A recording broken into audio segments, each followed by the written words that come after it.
ரஷ்யாவுக்கும் உக்ரைனுக்கும் இடையிலான போர் நாளுக்கு நாள் புதிய வடிவம் எடுத்து வருகிறது.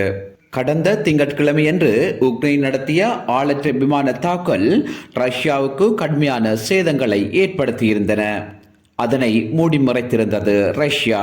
அதையடுத்து ரஷ்யா உக்ரைன் மீது வலிந்த தாக்குதல் ஒன்றை நடத்தியுள்ளது. கிழக்கு உக்ரைனின் முதன்மை நகரமான டோரஸ்டுக்கு அருகே தாக்குதல் நடத்தப்பட்டுள்ளது. ஆனால் அந்த தாக்குதல் ரஷ்ய படைகளுக்கு தோல்வியை ஏற்படுத்தியுள்ளதாக உக்ரைனின் ஆதரவு ஊடகங்கள் தெரிவிக்கின்றன. கடந்த செவ்வாய்க்கிழமை இடம்பெற்ற சந்திப்பொன்றில் உக்ரைனின் இராணுவ அதிகாரிகள் தெரிவித்தனர், டோரஸ் நகரத்திற்கு அருகில் ரஷ்ய படைகளின் தாக்குதல் வேகம் அதிகரித்திருக்கிறது. குறித்த நகரத்தையும் அதனை அண்டிய கிராமங்களையும் குறிவைத்து ரஷ்யா 5க்கு மேற்பட்ட தாக்குதல்களை மேற்கொண்டு மக்கள் குடியிருப்புகளை சேதப்படுத்தி வருவதாக அவர்கள் தெரிவித்திருந்தனர்.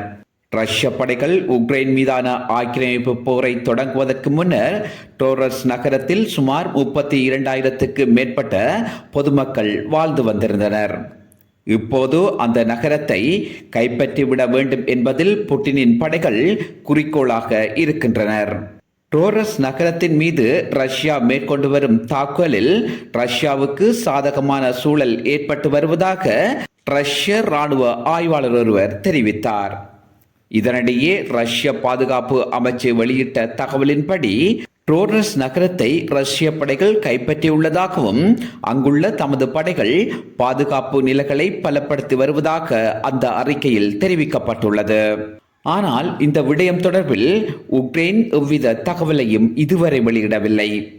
இது ஒரு புறம் இருக்க, உக்ரைனில் வெடிமருந்து உற்பத்தி தொழிற்சாலை ஒன்றை அமைக்கப் போவதாக அமெரிக்கா அறிவித்துள்ளது.